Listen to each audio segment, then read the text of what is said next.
Isang mapagpalang Sabado po sa ating lahat mga kasama. Kumusta ho kayo? Sa pangalan po ng ating host na si Radyoman Jenny Pahilanga, akong inyong lingkod, Radyoman Rod Marcelino, na pansamantalang humahalili hanggang mamayang alas 11 mga kasama ng umaga para dito sa ating palatuntunan ang Kwentong Bayani. At wag na natin patatagalin mga kasama dahil nasa kabilang linya po natin ngayon via Zoom ang isa po sa mga host din ng ating palatuntunan. Walang iba kundi si Miss Jojo Armenta. Miss Jo, magandang umaga. Magandang umaga po, Sir Rod. Good morning everyone sa ating mga viewers and listeners dito sa Kwentong Bayani. Magandang Sabado po sa inyong lahat. Opo, at siyempre marami tayong pag-uusapan, marami tayong mga inihanda na para sa ating mga tagapakinig. Pero bago yan, Miss Jojo, ano ba ang mayroon ngayon ang BCYF para sa buwan ng Setyembre? Yes, Sir Rod, nabanggit mo nga yan, no? Ang ating sinaselebrate ngayong September month is the Philippine Social Responsibility Month. So ito yung isa sa mga core ng BCYF. Kaya naman mahalaga, tutukan nila to, no? Ang ating mga guests. Simula pa nung unang Sabado ng September hanggang sa dulo po. Abangan nyo po yan dahil for sure, may inspire tayong lahat. Pag-uusapan natin na personal social responsibility commitment. Gaano ba kahalaga ito para sa komunidad? Kasi syempre tayo, Sir Rod, sometimes we actually don't know na may mga bagay tayong ginagawa na nakaka-contribute sa society natin. Yung mga simpleng pag-pick up ng mga basura, itapon sa tamang basurahan. Those little things can make a big difference. And BCYF is actually emphasizing on those small things na pwede magkaroon ng big difference sa ating society. Tama. Sinasabi nga natin na sa ating intro, maliit na bagay man yan, maliit na paraan, pero posible ito ay tama nga, no? Maidudulot ng napakalaking pagbabago, kontribusyon para sa pagbabago sa isang komunidad. Yes. Kaya naman dito sa Kwentong Bayani, we want po na imbitahan ang mga taong pwedeng mag-inspire sa atin, no, sa kanilang personal na kwento, experience, para din po magaya natin, no, pati tayo magkaroon ng contribution sa ating bansa. At syempre, buwan ng Setyembre, huwag din natin kalimutan ang ating mga guro. Because month of September abay ating ipinagdiriwang din ang International National Teachers Month. That's from September 5 hanggang October 5 yan. Ako, saludo po kami sa inyong lahat, sa mga gurong walang sawang nagbibigay ng sakripisyo ng maturuan lang ang mga batang kailangang matuto. Okay? So bueno, siguro, umpisahan na natin, Miss Jojo, ang ating talakayan, ang ating topic ngayong umaga. For sure, yan ay napaka-interesable para sa ating mga suki na sinusubaybayan ngayon ang ating programa. Yes, papakilala ko na po ang ating panauhin ngayong umaga dito sa ating programa, no. He's the first managing director of the Presidential Management Staff and former Director General of Technology Resource Center. Today, he continued his creative work as development professional and an entrepreneur, developing incubating systemic solutions in agro-industry and microbiome technology, and working on his book currently in progress, Reckoning Truth and Choice to Rebuild a Nation. A practitioner of economic systemic thinking and applied philosophy, his work has focused on creating systemic solution, applying a multidiscipline framework and a humanistic philosophy of integrative development in an evolving relational world. Ang ating pong guest for this morning, walang iba kundi si Mr. Arthur Alvendia. Good morning, Sir Arthur. Good morning. Good morning, Jojo. Hi, good morning, sir. Kamusta po kayo? Okay. Healthy. And willing to go pa rin. Opo, talagang yan ang magandang balita ngayong umaga. Talaga. Yes, so number one na kailangan alagaan ng ating health. Ating health. Alright. Again, good morning po, Sir Arthur, at welcome sa programang Kwentong Bayani. Okay, siguro Ma'am Jo, pwede na tayo mag-umpisa no, sa ating unang tanong para kay Sir Arthur. Opo. Sir Arthur, paano ho ba kayo nag-umpisa sa BCYF? And can you share to us your personal advocacy? Well, I was invited by chairman of BCYF, si Tony Yap. Mhm. Actually, early in our professional life, nakasama na kami niyan eh. He was working with Bobby Ongpin and DTI, and I was working with Alex Melchor and in the office of the president, executive secretary dyan. Well, alam mo, nung kasi meron kaming network of yung mga go-to guys, no? The guys who were on the front line of development work. And si Tony was our reliable go-to guy in DTI. So yun, then lately, he's been continuing that work, really, of development work, but he's become a channel actually in unifying what you guys call Bayani. So people who want to work for the social responsibility. Yun po. Mhm. Yung advocacy ko, favorite advocacy ko, as George described, my focus is on what I call systemic solutions. Mhm. Kasi maraming solusyon eh. Marami tayong, everybody has his own view of the world, what they see they can do. But oftentimes we miss out on the total picture. We don't see the total picture.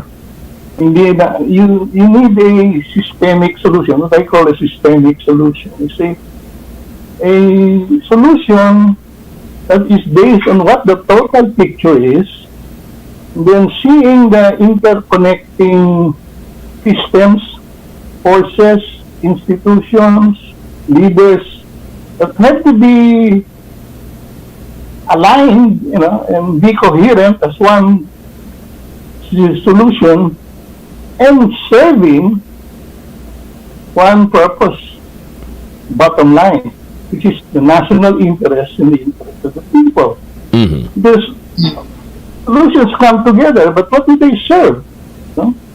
Like we have our economic solutions, but we have our economic ideologies. That. But whom has it served? If you look at, we've had 70 years of market capitalism and democracy. We must ask ourselves now, whom has it really served?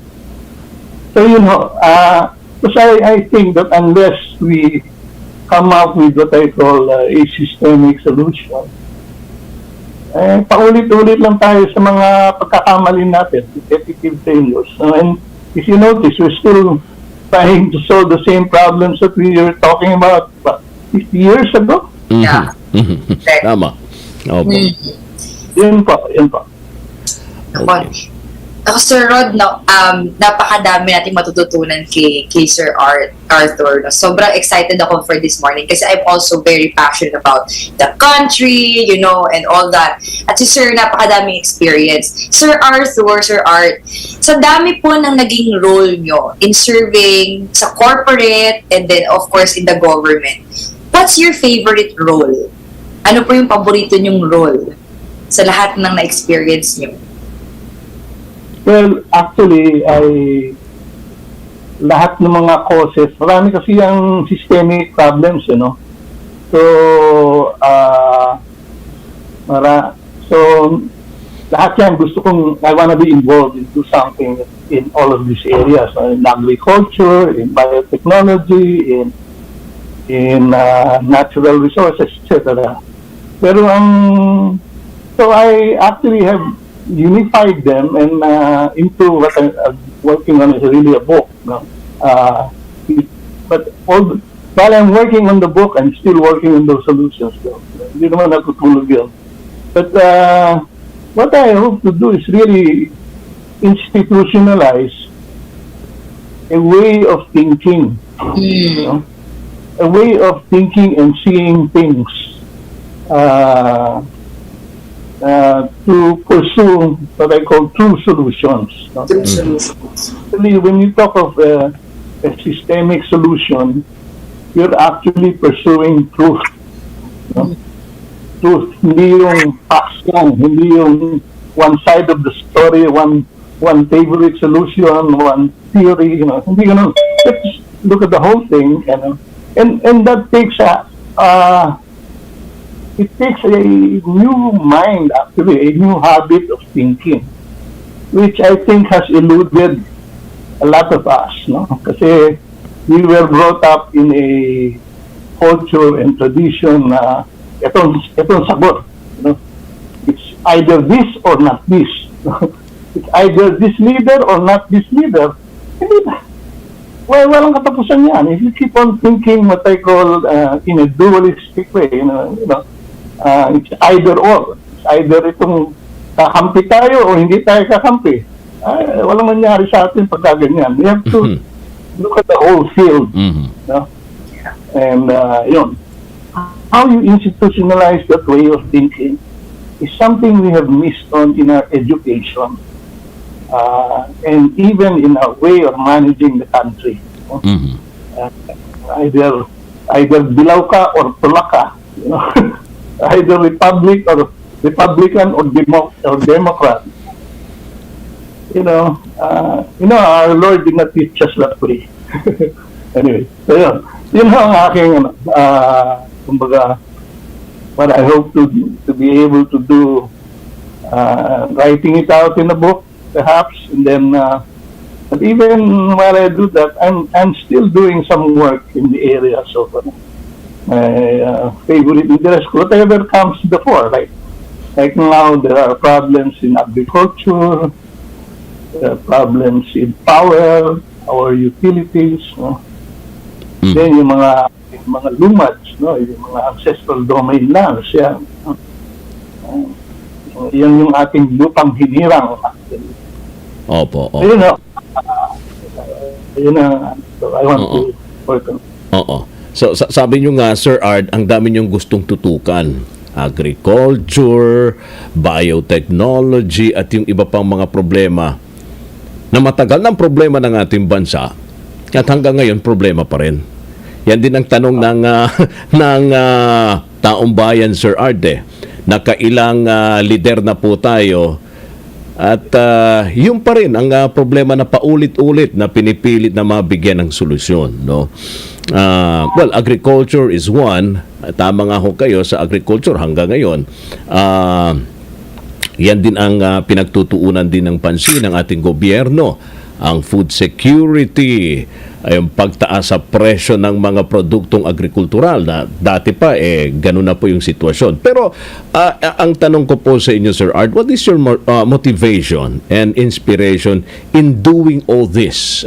Bakit sabi nyo nga gusto nyo pong maayos ang sistema para magkaroon ng tamang solusyon dito sa mga problema na kinakaharap ng ating bansa? Well, right now, the practical reasons are really one is we want to keep repeating the same failures. Every leader that comes in, they have a new initiative. I think they are more sincere than the other ones. So, pero sincerity is not enough. It's not enough to win the game. Ika nga ni Charlie Brown. We were so sincere and yet we lost the game. The other one is right now actually, well, I think we have a new opportunity. I think the President Bongbong, offers a possible turning point. Kasi it's a very subtle thing. I don't know if you've noticed it, but yung underlying economic principles which and goals that he has expressed is quite different from the previous regime that has basically premised on yung free market economics, no? That started with Cory, then strengthened by Ramos. And actually, it still continues, pero there has been a change in the political breeze, no? Wind. Si President Bongbong has talked about revitalizing his father's vision of development. Mm-mm. If you notice, this is so. His father talked about developing our natural resources. He talked about and si Bongbong is talking now about developing our natural resources, mining, but also processing. Developing the industry. He's focusing now on the whole value chain of agriculture. For example, he's saying, we have to actually develop agro-industry. So, meron tayong industrialization move now. Whereas in the past, ang nangyari, yung economic thinking mo, you rely on market forces. Bahala na yung market. Kung anong gusto ng market, yun ang i-signal ng market. Yung tayo po. What is that? What is the market signal? Kung saan nanatalo yung mga Western countries. And then so sunod-sunuran na lang tayo dun. Talimpusa. But, we have not developed our own industries. Can you imagine? We are a country that is so rich in natural resources. Tama. Napakayaman natin sa natural resources at ang tao natin. Ano nangyari? We have become, instead of a resource-based economy, we have become a service economy. What does it mean? We've been exporting our people. My God! Naging dependent na yung ekonomiya natin sa ibang bansa. Imagine, pagkain natin, inaasa natin doon sa Vietnam at sa Thailand porque efficient daw sila. Bakit tayo pwedeng maging efficient? You see? The problem is, while the political will has been expressed, ganon, no? The problem, underlying institutions and economic philosophies that are still governing us in the market na yan. And we have to recognize that barrier. It's an invisible, very subtle barrier, no? Pero nandiyan, if you're involved in development, as I have been, no? Nakikita ko niyo yan. Like, when I was Director General of PRC then, we wanted to modernize the small and medium-scale industry. So, what I advocated then was we borrow technology. You don't have to reinvent it. You just borrow muna. No? But you needed also not only the technology, you need technical assistance, and you need long-term money. If you notice, hanggang ngayon, wala tayong long-term funding. In other words, you need funding to modernize your company.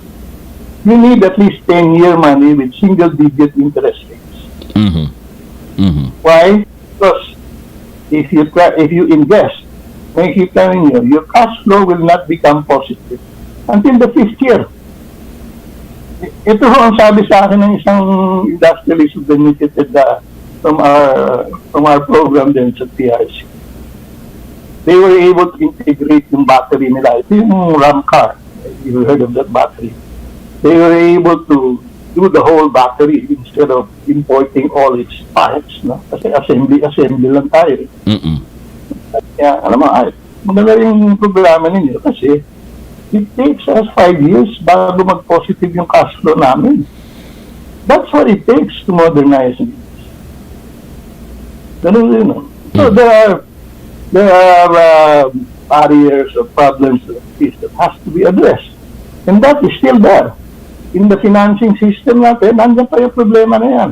Because you have a capital market that does not provide that kind of long-term funding. Oo. Pero kung kayo ang tatanungin, Sir Ard, no, sa ganitong sitwasyon ng ating bansa, lubnog tayo sa ating ekonomiya, saan dapat talagang tutukan, i-prioritize ng ating pamahalaan, bigyan ng sapat na pondo?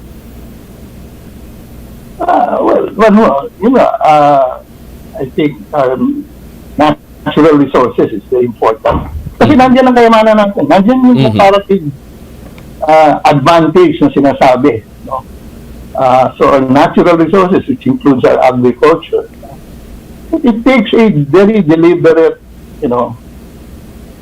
strategy na you will direct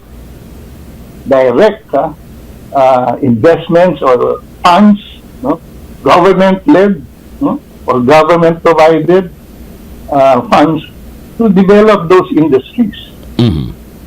With long-term funds na gano'n. We should develop our competitiveness as a country. Alam mo, ang problema natin dito, pati yung concept ng competitiveness that has been adopted by our economic managers is mali. The concept of competitiveness is premised on the motivation or the interests of the owners of capital instead of the homeland. No? Let me be more specific. Meron ho tayong tinatawag na competitiveness index. You hear that every day, diba? Pinagmamalaki natin yung ranking natin, paakyat, pataas. But you know what that competitiveness index measures? It measures our ability to attract foreign investors. Teka muna.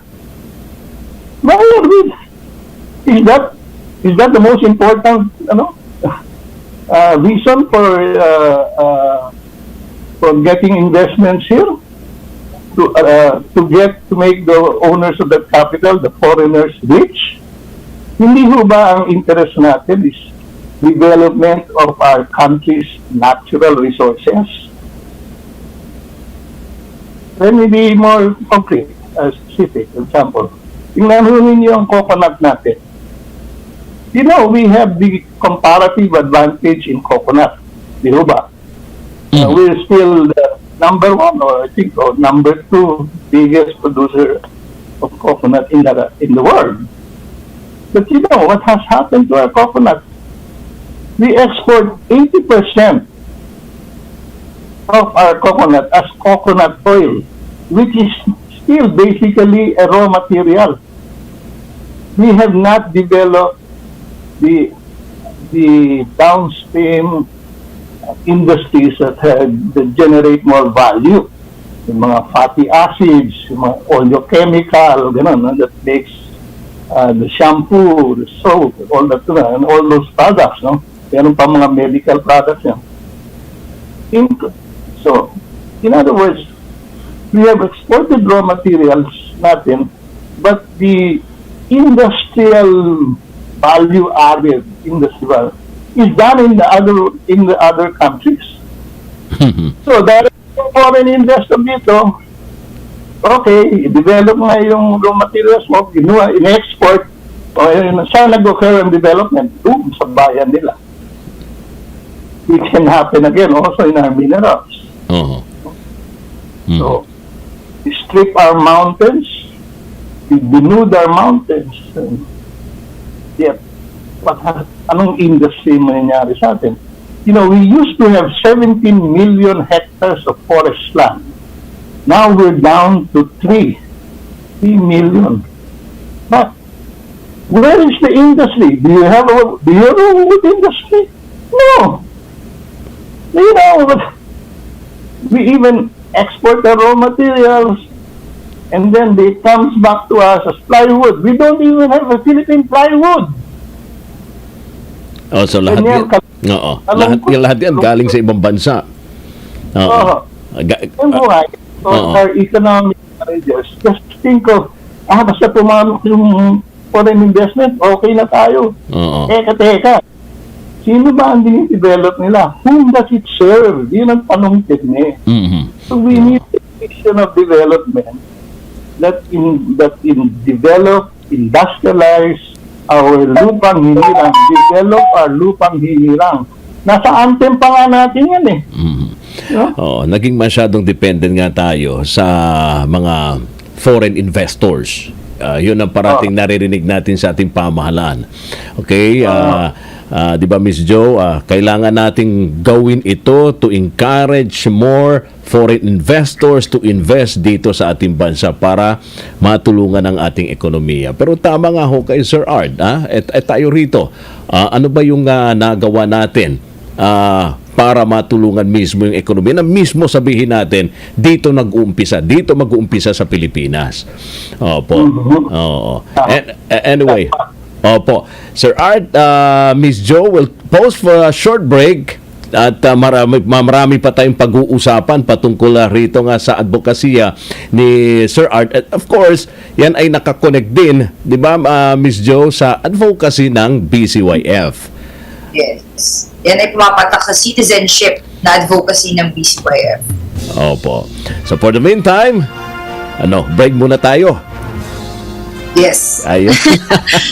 Marami pang kwentuhan at marami pang makuhang aral kay Sir Art later. Tama. Mga kasama, kami po'y magbabalik makalipas lamang ang ilang patalastas. Dito pa rin sa ating palatuntunan ang Kwentong Bayani.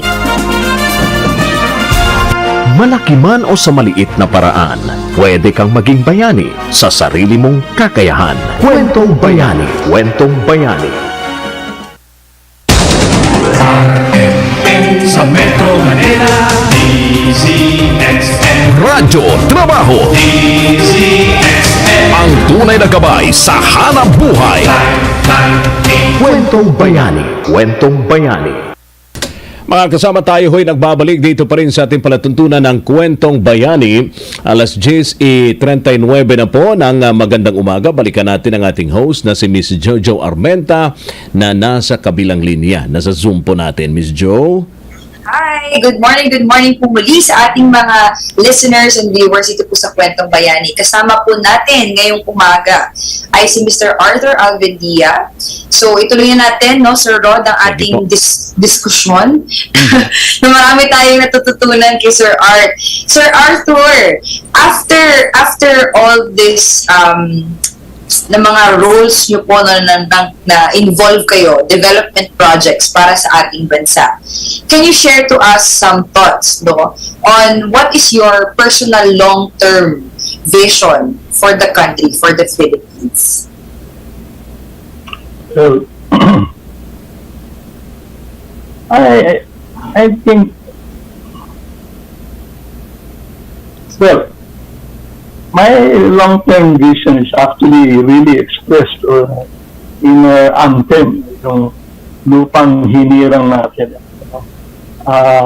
What I'd like to see is a development vision that is really premised on the development of our lupang hinirang. Not only that it is a progressive economy, but also a progressive society, so that it's developed for our people. You see, yun ang and that's the saddest thing that I realize. I was born with the Republic, 1945. And we had great hopes then of developing our country, for our people. But hindi ganun ang nangyari eh. And hindi ganun ang nangyayari, and the tendency is, baka mawala pa eh. You know, we are now talking of a new constitution. We're talking about a new constitution being written. And they're talking about economic reforms. But I'm afraid, and I'm very concerned, that a lot of the lobby, political and economic business lobbyists, are, are really just targeting our natural resources. The idea of, basta pumasok yung foreign investment, ma-develop yun, okay na. I think we are writing the wrong bottom line. And that is because we have a different frame of looking at our vision, of looking at our people, ourselves, our people, our identity. Ano ba ang kahulugan ng identity natin? You see, we haven't developed our own identity. We think of ourselves as just players in the market, the global market. No? So, kung saan kakikita, dito ba or abroad, no? Kanya ang mga tao nga, ang identity nila, di ba yung survey, they wanted, a majority wanted to just go out of this country and make money and then papalik-balik na lang sila dito pag bisibisita. We've lost that identity. Ano ba yung ating national identity? Yung homeland natin, yung pagmahal natin sa bayan natin, and develop it for ourselves, our people. And but now, kita mo, tinatarget nila yung lupang hinirang. Let me just give you a concrete example. Mindanao is, one of our richest island. 9 million hectares ang land. Of the 9 million, at least 5 million of that is actually ancestral domain land. In other words, land that we reserve for Lumads, our people. Of the 9 million, 5 million of that is claimed. 3 million is already owned by the Lumads under ancestral domain titles. And yet, these are the things that are being targeted. If you consider just one mine, the wealth that is there. One mine, Tampakan. Tampakan is in, actually the mine there is about 800 hectares lang yan, yung core ng mine. You know how rich that mine is? Pinagmamalaki ng mga managers natin, that they're bringing in $6 billion investment there. Okay? But I asked one of the funders of this, the owners of this mine. I asked him, ano ba ang payback ninyo dyan sa 6 billion na yan? Sabi niya sa akin, 2 years. 2 years. Can you imagine? They are making $3 billion every year that mine operates. They have that mine for the next 25 years. So we're talking easily of $75 billion sa isang minahan lang po in Mindanao. And that goes for, can you imagine what $75 billion can do for our country? And yet yun, pinamimigay na lang natin ng ganyan, nakatarget. So, it's very important that we have a vision of development that defines our identity as who will build this country. Is it the investors, foreign investors, or tayo, for our people? Yan ang tanong pinagkamatay-matay ng mga ninuno natin yan. They died for our freedom. And yet, to free us from the colonizers, and yet they are still here. And they are here in an invisible way. if they are in our minds, they have taken over our minds and have taken away our identity as a country. Yun ang aking pinaglalaban natin. We develop a vision of development that belongs to our people, it belongs to our life, our land. That's why we emphasize it in our anthem. Lupang hinirang, duyan ka ng magiting, sa manlulutig, di ka makasisiil. Yun ang nangyayari sa atin ngayon eh. Opo. If we don't alert, if we don't wake up as a people to these realities, these invisible realities that are very real, baka pareho tayo ng mga American Indians na nawala na lang yung lupa nila na binilda for bangles and beads. Yun ang nangyayari sa atin. Oo. At yun ang naglalaban. Oo. Marami para sa survey ang lumalabas nga, Partner Joe at Sir Ard, kahit ganun ang sitwasyon. Tama nga ho kayo. Yan din ang nasa isip ng ating mga kababayan, kaya napakarami nga pong umaalis ng bansa eh. Kasi ang nasa kanilang pag-iisip, ang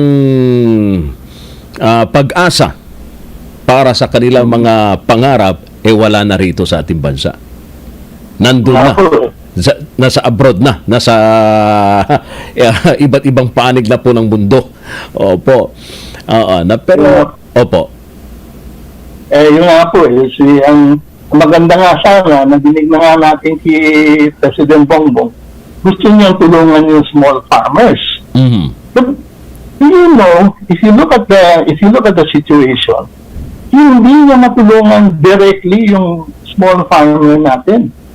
Kasi nakatali tayo sa isang treaty, yung WTO treaty na yan, na dapat wala daw subsidy, wala daw makikialam ang gobyerno sa merkado. Mm-mm. These are the hidden barriers na hindi natin tinitingnan, hindi nakikita. At hindi natin dahil hindi natin nakikita, hindi linalabanan. Oo. So what has happened? Sure, investment may come in, but it's trader dominated. Oo.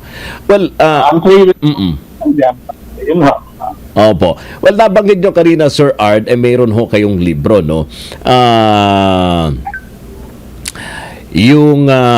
Ito ba yung Reckoning Truth and Choice, no? To rebuild a nation. Pwede nyo pong i-share sa amin some thoughts behind this book are you working on and a glimpse of what is it about? Well, ganito, I picked up from the books, I don't know if you've read si Jacob Ranowski, he wrote about the ascent of man. No? Mm-hmm. Ang sabi niya, every age has a turning point. A new way of seeing and asserting the coherence of things. In other words, they're able to see a new story that can be written, to rewrite our history. No? Kasi nga yung history natin, we talk about revising history, but we're talking about documentary changes na the past. No? Hindi yun eh. Ang kailangan natin, what are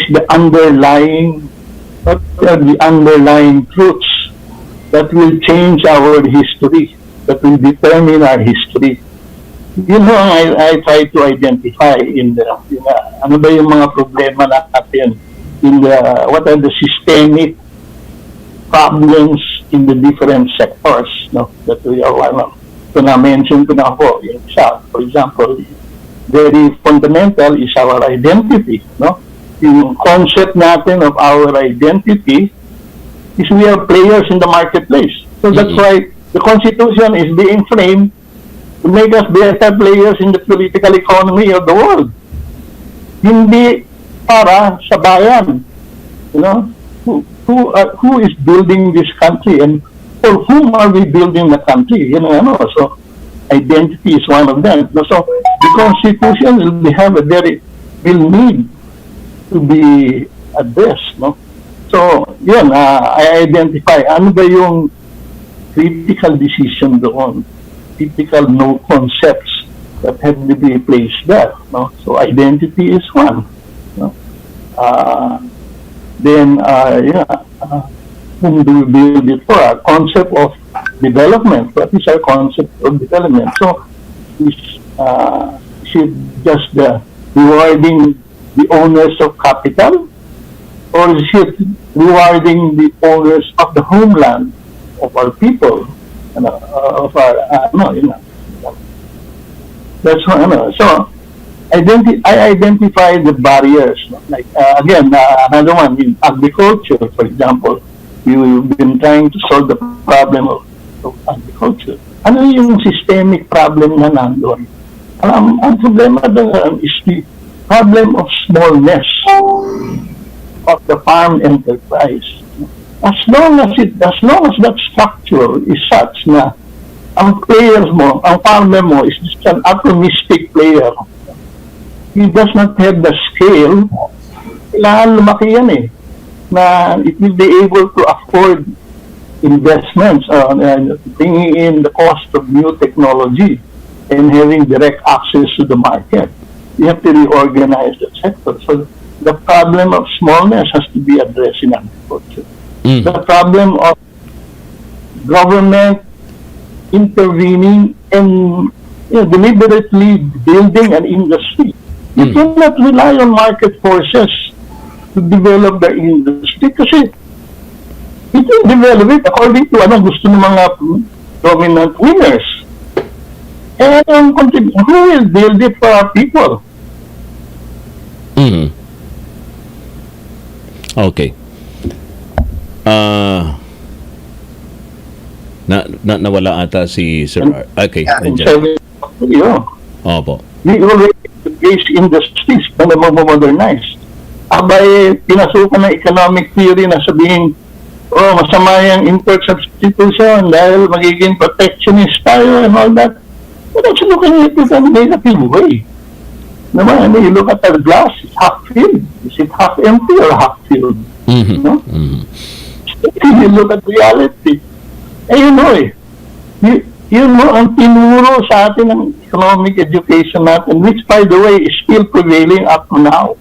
Kaya ito yung aking mga, what I do in the book is I try to identify itong mga critical, what I call reckoning truths. It's like shipping a course, when you sail a boat, di ba?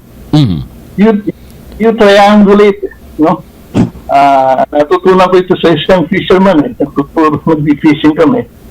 Tinitingnan niya yung horizons, both sides, forward and backward. Tapos titingin siya sa itaas na. So may third point siya. You reckon Hindi yung single bullet solution na pag may nakita tayo sabihin, hindi, problema lang dyan. Walang kapital o walang fertilizer o bigyan ng fertilizer. That's not the way.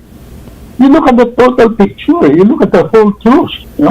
How do they connect? How does and whom does it serve? Yun ang final questions. Yeah. Ayan. Sir Art, nabanggit yun na nga rin po na yung gist about your book at very excited kami for you para po ito ay mabasa ng napakaraming tao kasi very helpful po yan para maging active part tayo as a citizen of this nation. Ito po Sir Art, yung question ko for the last question, gusto namin hingin sa inyo. Ano pong advice ang mabibigay nyo sa ating mga kapwa Pilipino para maging active contributor tayo in making a difference sa ating bansa? Well, I think it is malalim yung mga tanong ni Jojo. Okay, pero it's very valid now. But that's it. You always come down to what's the relevance to me? Yan ang tanong natin.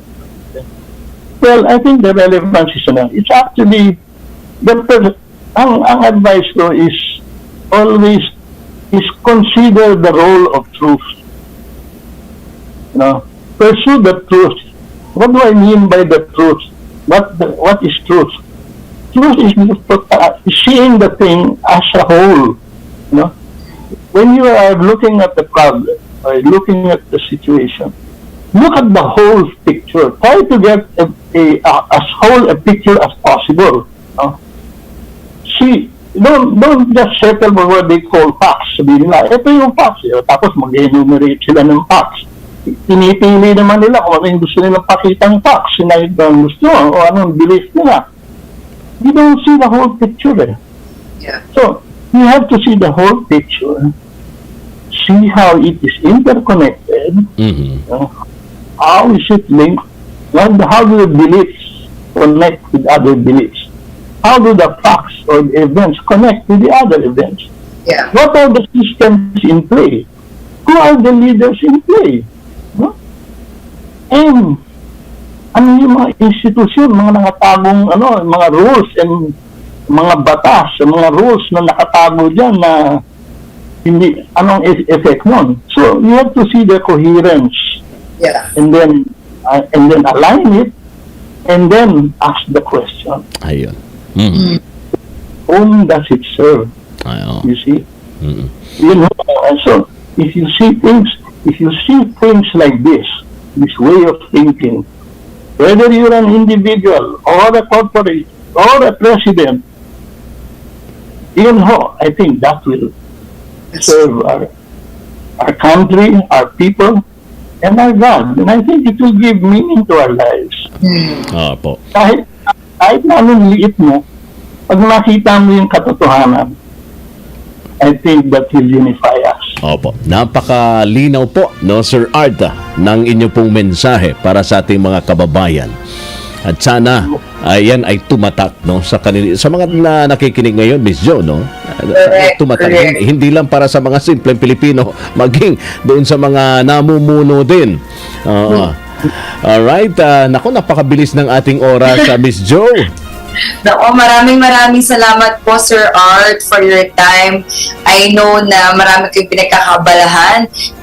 We wish you good luck. We pray for the success of the book, no, The Reckoning Truth. Sana po ito ay lumabas na. At for sure, maraming susuporta po dito dahil ito po ay kailangan ng ating bansa. Especially nowadays, no, Sir Rod, Sir Art, what's nangyayari sa ating bansa. We need the truth. And we need to uphold the truth. Maraming salamat po, Sir Art. Thank you, Jojo. Alex, I enjoyed it. Yes, we enjoy talking to you too, sir. Alam mo, Sir Rod, no, revelation lang sa akin. Dahil sa nangyayari ngayon sa digital world, no, ang daming nagsasabi na dapat go for the facts, not on the fake news. Pero sa shinare ni Sir Art sa atin kanina, hindi lang para dapat go for the fact, also go for the truth. Yeah, oo. No? Ang fact ay truth ay may pagkakaiba pa din. Kasi parang kung single mom siya, that's a fact. Yeah. Pero bakit siya naging single mom? Yes, yung dapat alamin. Oo. So napakaganda, napakadami po namin natutunan. Salamat po, Sir Art. At nako, marami pa tayong matututunan sa mga susunod nating mga episode, no? Alright. Muli, maraming salamat po, Sir Arthur. Ayun. At Miss Jo, paano? Napakabilis ng ating oras.